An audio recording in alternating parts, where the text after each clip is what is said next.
दोस्तों, अगर आपकी भी वाइफ ने मेंटेनेंस का मुकदमा किया है, चाहे वो घरेलू हिंसा कानून के तहत हो या फिर सीआरपीसी 125 जो पुराने कानून में था, या फिर नए कानून में भारतीय नागरिक सुरक्षा संहिता की धारा 144, आप मेंटेनेंस देने से कैसे बच सकते हैं, कैसे इनकार कर सकते हैं, और इसको लेकर दिल्ली हाईकोर्ट का एक बड़ा जजमेंट आया है। दोस्तों, शुरुआत से अंत तक बने रहिएगा ताकि अपने केस में आप कैसे लगा सकते हैं, कैसे इस्तेमाल कर सकते हैं, वो इस वीडियो में समझेंगे। दोस्तों, जय हिंद, नमस्कार। मैं एडवोकेट आशीष मिश्रा। लाइक कर दीजिएगा, शेयर कर दीजिएगा, सब्सक्राइब कर दीजिएगा ताकि इन्फॉर्मेशन और लोगों को मिल सके। तो दोस्तों, हाई कोर्ट ने यह कहा है, दिल्ली हाई कोर्ट ने, कि सैलरी स्लिप पेश न करने पर जो है पत्नी को गुजारे भत्ते से वंचित किया जा सकता है, मतलब मना किया जा सकता है। अब अभी फैसले में क्या कहा है दोस्तों, कि अगर कोई पत्नी किसी भी तरीके से अपनी की आय की जो इनसफिशियंटी है, यानी कि अपर्याप्तता है, या फिर जो फाइनेंशियल डिस्टर्बेंस है, उसको साबित करने के लिए अपनी जो भी नवीनतम यानी कि करंट की सैलरी स्लिप लगाने में अगर वो फेल होती है, अब नहीं कमा रही है तो वो एक अलग मुद्दा है, लेकिन अभी जजमेंट को समझते हैं, तो कोर्ट क्या कर सकती है कि उसके खिलाफ भी निष्कर्ष निकाला जा सकता है और उसे पति जो है गुजारा भत्ता देने से इनकार कर सकता है। अब ये सुनवाई कर रही थी ऑनरेबल जस्टिस डॉक्टर स्वर्णकांता शर्मा ने। ये एक रिवाइज्ड पिटीशन थी दोस्तों, जिस पर सुनवाई चल रही थी और उसी के दौरान ये टिप्पणी करी गई और ये याचिका पत्नी द्वारा दायर करी गई थी, जिससे फैमिली कोर्ट ने गुजारा भत्ता देने से इनकार कर दिया था।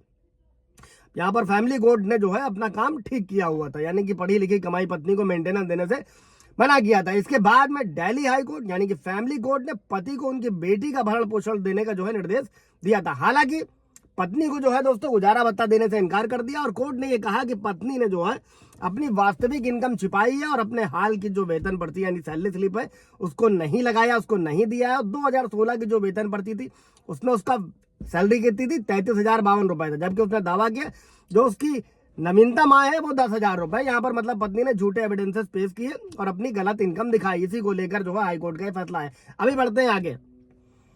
अब इसी केस में दोस्तों हाईकोर्ट के सामने जो है याचिकाकर्ता यानी कि पत्नी ने ये तर्क दिया था कि उसकी नौकरी खत्म हो गई है, समाप्त हो गई है और वर्तमान में वो उत्तर प्रदेश में एक अस्थायी यानी कि परमानेंट नहीं है और टीचर के रूप में काम कर रही है, जिससे उसे बहुत कम वेतन मिलता है।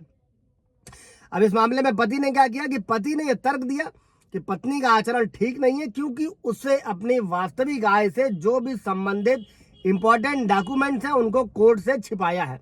अब इसी मामले में हाई कोर्ट ने पति के तरफ से सहमति जताई दोस्तों, और जो फैमिली कोर्ट द्वारा जो है अवसर दिए जाने के बावजूद, यानी कि जब फैमिली कोर्ट में मैटर था तो वहां पर भी ये अवसर दिया गया था कि जो भी हालिया का जो सैलरी स्लिप हो, वेतन प्रमाण पत्र हो, पेश किया जाए, जो कि पत्नी ने नहीं किया और उसने नवीनतम जो भी करंट का वेतन यानी सैलरी डिटेल थी उसका स्पष्टीकरण भी नहीं दिया। और इसीलिए फैमिली कोर्ट इस निष्कर्ष पर पहुंची कि बिना किसी ठोस स्पष्टीकरण के इस तरीके की जो चूक है यानी कि जो पत्नी डॉक्यूमेंट नहीं दे रही, उसके जो दावा है उसकी जो है उस पर सस्पेंस पैदा करता है और उसके खिलाफ जो है अगेंस्ट आर्डर भी दिया गया, क्योंकि वो प्रतिकूल निष्कर्ष निकल रहा था। और कोर्ट ने बेटी को दिए जाने वाले गुजारे भत्ते की राशि जो थी उसको उचित ठहराया, सही ठहराया और कहा कि बच्चे का भरण पोषण पाने का जो अधिकार है उसके माता पिता के विवादों से अलग है, स्वतंत्र है। और कोर्ट ने सीआरपीसी की धारा 125 जो कि लाभकारी प्रावधान है, जो पति और पिता के नैतिक दायित्व पर आधारित है दोस्तों, और इसका उद्देश्य पत्नी और बच्चों की गरीबी और बेघर होने की कठिनाइयों से बचाना है। तो फैमिली कोर्ट ने भी बच्चे के गुजारे भत्ते के लिए